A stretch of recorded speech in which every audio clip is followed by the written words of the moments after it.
Shawn, amazing job on this film. I think you have the film of the summer here in Free Guy. It is brilliant. It's extremely layered. I mean, this concept is very original and it's surprisingly very thought-provoking. What was it about the script that spoke to you, and how did it evolve when you first read it to getting it to the screen? Well, for one thing, I think you just said it. The script had a big, juicy premise and idea, but it also had themes that were really interesting to me and Ryan. And so literally from day one, Ryan and I met. We had this script that was about a video game character coming to the awareness that he exists in a game of a world. But we wanted to really bring out the themes and the feelings of, well, don't we all kind of feel like we live in the background? Haven't we all felt a little bit powerless in the midst of a world that is not of our making? And what if we started thinking about the notion that we can be empowered to have an impact, and that's the arc of the character. So again, using this video game premise for a movie that is not about video games. Right. It's about the way we all navigate the world and aspire to live. Absolutely. Now, look, Ryan's been on this project from day one, and he's been through it from the beginning to the end. Can you talk about the collaboration process working with Ryan throughout the whole experience of the film? Yeah, literally, this was a script that existed at 20th Century Fox, and I had read it. I'm not even sure Ryan knew this at the time. I had read it 3 years earlier, and I was like, you know what? This should probably be made by a hardcore gamer. And I let it go. Ryan calls me up in the summer of 2018. He's like, I read this thing. I'm not really a big video gamer, but I think this could be like a new Truman Show. And so we met and we said yes on the same day. So every day that I've been on this movie, Ryan's been in lockstep with me. We were actor, director, we were producer. He was literally with me in the rewrite, on the set, in the edit room, at the sound mix, in the marketing. We really kind of forged a brotherhood on this movie. And it was all about getting the gaming stuff right, but also making a movie that doesn't require fluency in the gaming world. That you, whether you're a gamer or not, you're going to walk into Free Guy and it's going to be fun, it's going to be warm, and it's going to be funny as hell.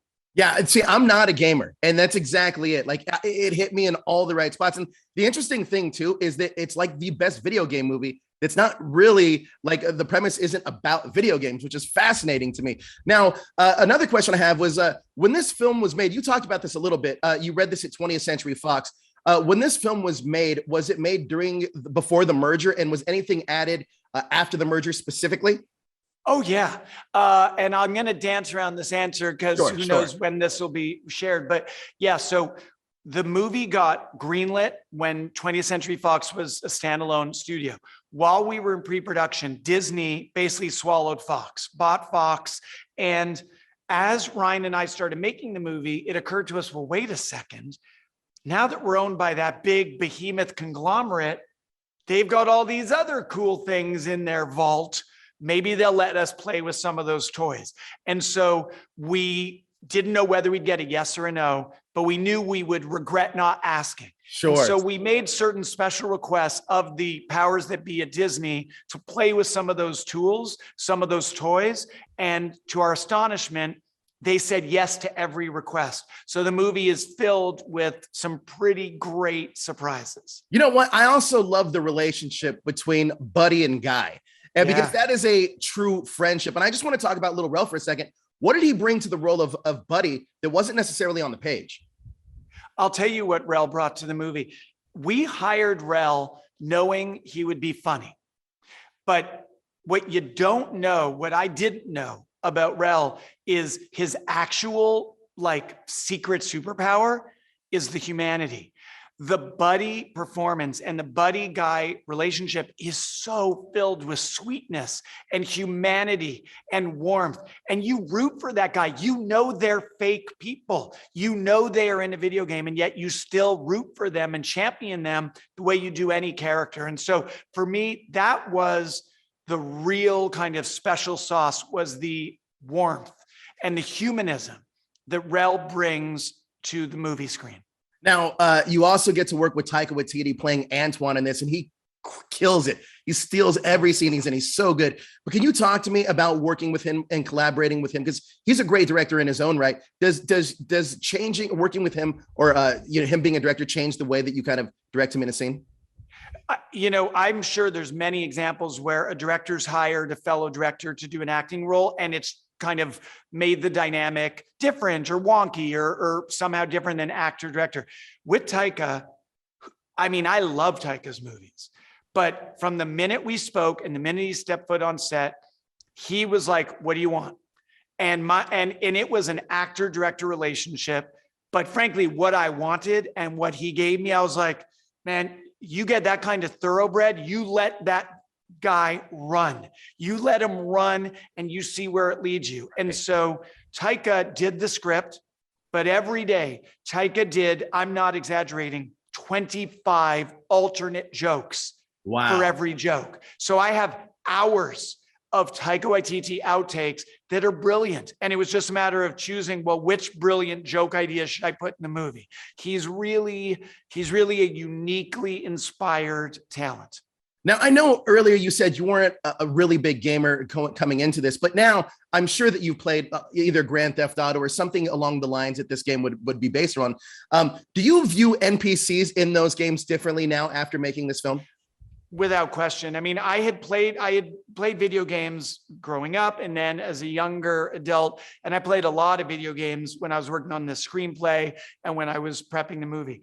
And coming at it from this vantage point, suddenly I'm not looking at my avatar. I'm looking at everything that's going on in the background, and I'm looking for ways to fill our movie with jokes and Easter eggs behind the thing you're looking at.